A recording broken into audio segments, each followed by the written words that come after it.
You know, CASA came to Arizona at the state level back in 1985 with a Chief Justice by the name of Bill Holohan. And Chief Justice Holohan had gone off to a national conference of chiefs. And apparently during that conference, the first CASA program, which was in Florida, did a presentation. And he came back and called me to his office and handed me a notebook with CASA on it and said, here, go implement this program in Arizona. Well, as a foster care review board member, it made me think about the kids and their families and the attorneys that would come before the foster care review board and think about how could we know more than what we know. So the idea that we could have someone who spoke with the kids separately, who did things with them, who enjoyed things with them, and who saw what their homes looked like, who saw what their therapists looked like and were saying and doing. Then I thought that would add so much more to foster care review board if we had CASA reports, and it would add so much more to courts and especially to court decisions.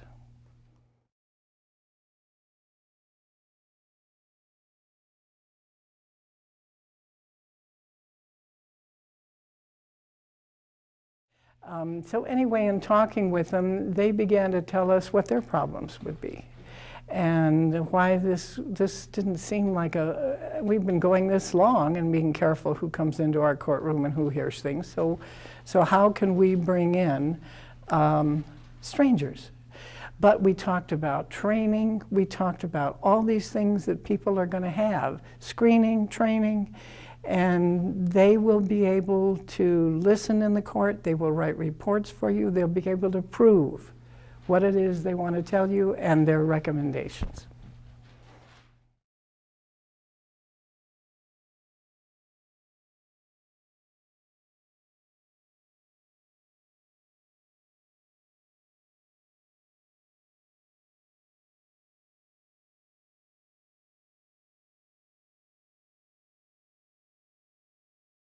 Somehow we secured a small grant that enabled us to take one of our foster care review board staff members and make her the first program manager for CASA. And then along the way, as we were starting to implement CASA's county by county, the idea of the unclaimed prize money from the lottery came up. And so I picked up on that. I went back and looked at our statute and found that there was such a fund in Arizona, and gave that idea to our CASA folks and went to the legislature and was able to secure a portion of that unclaimed prize money to fund the CASA program.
When I first became aware of the CASA program was when I first started as a Superior Court judge in Yavapai County.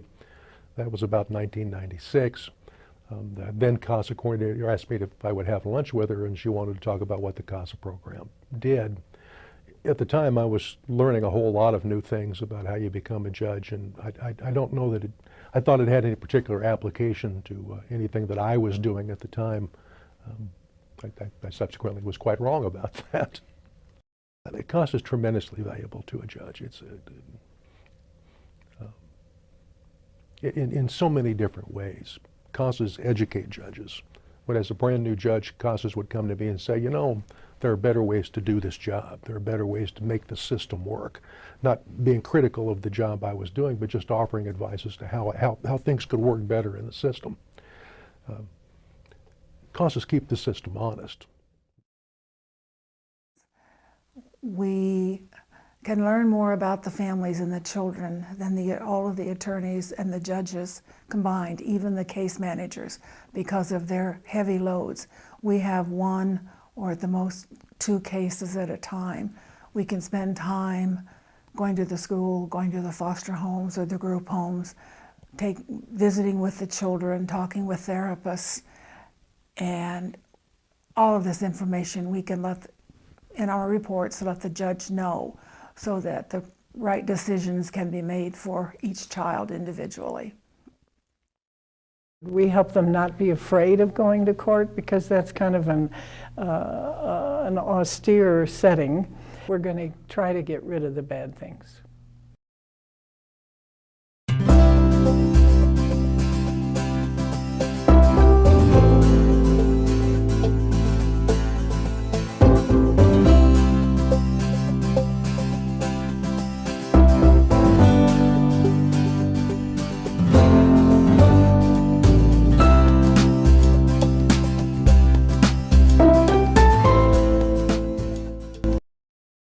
She helped me in a lot of ways. She helped me break out of my shell a little bit, and she helped me become who I am today. I wouldn't be who I am without Lydia. And she was just also that one person that I could call on if I'm feeling upset or mad about something that was going on. And she would always answer right away. She wouldn't just push me aside, and she would always just come, even if I needed that one-on-one time, because being in a group home with a lot of other kids, it's hard to get that one-on-one time. So I can call her if I needed more attention, and she would just kind of pick me up and we can hang out for a few hours just so I can feel like I'm important and that I can be heard by someone.